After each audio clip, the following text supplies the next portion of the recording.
Real Madrid, un cadre a annoncé son départ en fin de saison. Le Real Madrid s'apprête à perdre l'un de ses cadres les plus expérimentés du vestiaire en fin de saison. Il a d'ores et déjà annoncé son départ à la direction merengue.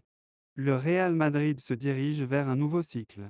Si certains ex-cadres ont décidé de quitter l'aventure pour passer à autre chose après un palmarès bien rempli, d'autres sont toujours là, mais restent en fin de contrat à l'issue de la saison. C'est le cas de Lucas Vazquez, 30 ans, Toni Kroos, 34 ans, Luka Modric, 38 ans, et Nacho Fernandez, 30 ans. Pour les trois derniers, ils avaient décidé de prolonger leur bail d'une année l'été dernier, mais l'un d'entre eux a maintenant pris sa décision et quittera le club en juin prochain. Nacho Fernandez, le capitaine du club madrilène, qui compte désormais 12 saisons en tant que joueur de l'équipe première du club madrilène, a pris sa décision et souhaite quitter les Merengues en fin de saison. Le défenseur central expérimenté, qui a encore fait preuve d'une grande solidité lors de la double confrontation gagnée contre Manchester City, en quart de finale de C1, a informé sa direction, ainsi qu'à Florentino Pérez, qu'il souhaitait mettre fin à son aventure madrilène pour tenter autre chose. S'il est âgé de 30 ans et qu'il a déjà une armoire à trophées bien remplie, Nacho Fernandez ne souhaite pas arrêter sa carrière pour autant. Comme l'a informé Marca, le joueur veut quitter le Real Madrid en fin de saison, mais se sent prêt à relever un autre défi dans sa carrière. Et il pourrait être à l'étranger. Désireux de ne pas continuer dans un autre club espagnol, Nacho est déjà courtisé par plusieurs équipes européennes et notamment par l'Inter Milan, qui adore enrôler des joueurs expérimentés en fin de contrat. Le Real Madrid, qui l'a longtemps soutenu et souhaitait le prolonger encore une saison de plus, respectera sa décision de partir, même s'il y a une possibilité que le joueur change encore d'avis, comme l'an dernier. Défenseur fiable et capitaine exemplaire de la Casablanca, le défenseur formé au club aura disputé 11 saisons et remporté un total de 24 trophées avec le Real, dont 5 Ligues des Champions. Et pour le remplacer, le Real Madrid ne s'inquiète pas, puisque le défenseur du LOSC, Lenny Yoro, est une cible déjà bien avancée. Le cas Ferland Mendy sème la discorde au Real Madrid. Le très bon niveau affiché par le Français cette saison pousserait le Real Madrid à revoir certains de ses plans.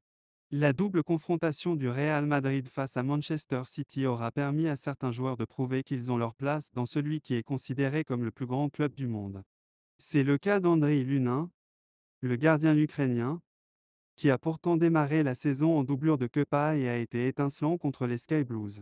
Et s'il y a un autre homme qui a marqué des points, c'est Ferland Mendy, le latéral gauche tricolore.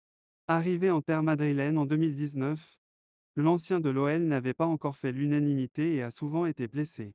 À tel point que Carlo Ancelotti n'a pas hésité à utiliser Camavinga en latéral gauche, tout comme le club a rapatrié Fran Garcia pour en faire un potentiel titulaire. Les médias et les supporters lui ont aussi souvent reproché d'être un peu trop juste au niveau offensif. Face à Manchester City, mais aussi tout au long de la saison, il a en tout cas montré que sur le plan défensif, il n'y a pas beaucoup de latéraux meilleurs que lui actuellement.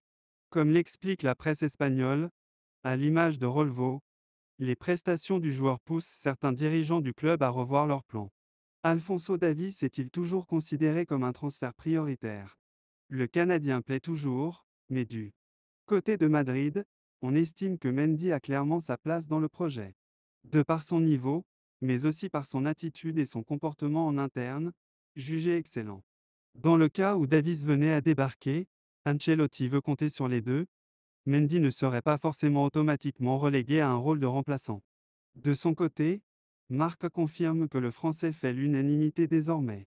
Mais pour le média, la saison de l'ancien de l'OL pourrait clairement changer la donne pour l'avenir de Davies, et rajoute qu'il est difficile d'imaginer les deux ensemble dans l'effectif.